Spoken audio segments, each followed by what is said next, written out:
Hi, welcome back to Our Bailey Life. I'm Lauren Bailey and I homeschool my 5-year-old daughter Zia, who is right here with me always. And in this video, I just want to give you an overview of what our typical preschool / kindergarten homeschooling day looks like. First of all, I say preschool / kindergarten because when you homeschool, you do not have to put your kids in a box of what age they're in. So unschool yourself on that, like break out of that mindset. And Zia's kind of right at that age, like her birthday is, she's kind of in between those two, like she could go either way. So I just say preschool / kindergarten. You can get ideas from this for anything, any age in that general vicinity. So what we do, if you haven't seen any of my other videos and you don't know, we are currently full-time RVing. So we live full-time in an RV. So if you didn't think you could homeschool in a small space, I'm here to tell you it is possible and actually enjoyable. So right now we are on our back porch. Our RV has a porch on the back so we can sit out in nature, enjoy the fresh air, and this is what we do every morning. Every morning we have our breakfast. Okay, maybe I should back up and start there a little bit with just the routine of how we get to homeschooling. So we wake up in the morning, we have snuggles, and we have breakfast. We do our things to get ready. Typically, I will read her a book or two, whether while we're snuggling, before we actually get out of bed, or snuggling on the sofa, or I read her a book while she's having breakfast, something like that. Then once we get ready for the day, typically we'll go out and have like a quick little walk around, just to move our bodies a little bit, and then we come out. We bring our homeschool bag onto the porch. If you haven't seen the video about this homeschool bag and how you can homeschool anywhere with this little bag, then check out, I'll put the link for that video here as well. Check that video out. Also, make sure, click the red subscribe button now if you're not already subscribed, so that you will get all of these new videos coming out where we're talking about our homeschool journey. Then we come out on our back porch with our homeschool bag. I set out some yoga mats where we can just sit comfortably. I also do have a little child-size foldable table and a chair. I have one small table and one chair that's big enough for her, and I will pull that out sometimes and put it out just because she has complained sometimes where she doesn't always like to work on the floor. I know some children love to be moving around, but sometimes she'll say like my back hurts just like sitting on the floor working all the time. And especially for like handwriting and stuff, it's usually helpful for them to be sitting like in a nice chair type of position where their feet are on the floor, they're in a nice ergonomic position. So I have the table available. Sometimes we pull it down, sometimes we don't. And then usually we will like do a little song to kind of just greet the day, wake up. It's just like an introduction of like, okay, we're switching gears and we're gonna do some activities. And also what I like to do is that we read kind of a family mission statement together, and that just grounds us in who we are, what we're doing, and why we're doing it, just in general with our days, not just homeschool. And I think that is great because my passion isn't really just homeschool.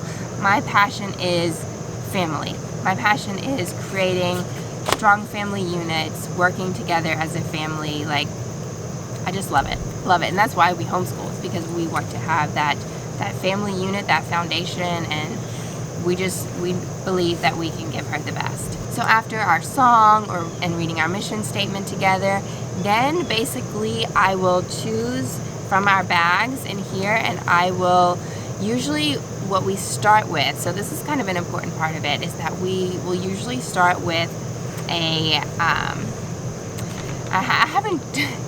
haven't decided what terminology I like to use for this. Typically what I've heard is called habit training. So a lot of people will work with habit training, but it's really just, to me, it's personal development for the early years. That's what I like to think of it as. That's what I'll use from now on as my terminology. But it's kind of like habit training. So it's basically before we're teaching any school skills, before we're teaching reading or writing, arithmetic, the 3 R's, you know, we're teaching habits. We're teaching how to be good people. Right now, our current habit that we're working on is attentiveness. I think that's a good foundation. Like, how are they going to learn anything else that you're teaching them if they don't know how to be attentive? So it's teaching the values and teaching those personal development and good habit skills, the personality traits that you want to build in them that will serve them no matter what subject or topic that they are learning about or what career they go into. So I think that is really important and often overlooked. And then from there, we usually will move into language arts first. Not always, but usually, just because that is kind of the main focus. If I set a focus of like for kindergarten as far as school things, because I like to do things very freely. So we do a lot of just like exploring and nature and being physically active and being outdoors. But if there was something that I wanted to make sure to hit for kindergarten, it would be reading. So we usually will start with language arts, and that just involves me taking out the language arts bag of materials that I've already curated with no specific plan of what needs to be done that day. I have options, and I present her those options, and she chooses what she would like to do. And from then on, we might hit, maybe do math. Again, there's no set time for us on this. I do not set a timer on work on this subject for this amount of time, this subject for that amount of time. I also have no time limit as far as how long for the total like class time that we're gonna work. I follow my child. I follow her energy levels and her focus and attentiveness for that day. We have bags for language arts, math work, handcraft like sewing or a craft activity or something like that, or painting or whatever, some sort of art, handcraft. Those are our main bags. And then sometimes we will also do like cooking. Oh, and second language. That is something, I don't really have a bag for that because second language, I'm not teaching her reading or anything like that. There's not a lot of visuals for it. It's mostly Zoom classes that are just recordings, replays that we watch over and over. And it's long recordings because this is actually an adult learning, language learning class. But I just break it into chunks. So we might watch 15 minutes or 10 minutes at a time. We watch the recordings, we get a concept that we're working on, and then I integrate it throughout our day as much as we can. So we use that second language in natural language work as we go about our day and not like sitting and having school time learning a second language. And then that is it for our like sit down intentional learning time. After that, we usually get up and have more active living. So we'll get out and take, usually we'll have a snack break because Zia's always snacking, as most kids do. So we'll usually by that point have a snack break, or if she's worked for a really long time like she does sometimes, we'll just have lunch, and then we go out and play. We just go out and have free play, or sometimes she asks to cook something and then we'll cook something together, like make a recipe, do some baking. Like muffins. Yeah, like we made muffins the other day.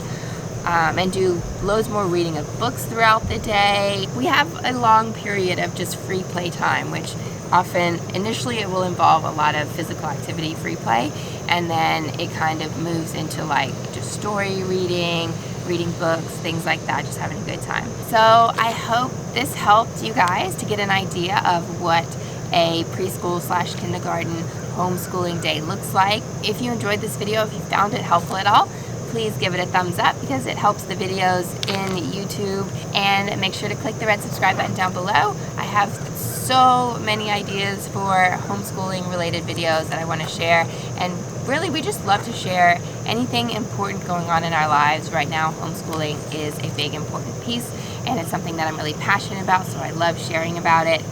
So I'm going to do a whole playlist on just homeschool. Everyone is unique, so obviously use discernment and take things that work for you, leave what doesn't work for you.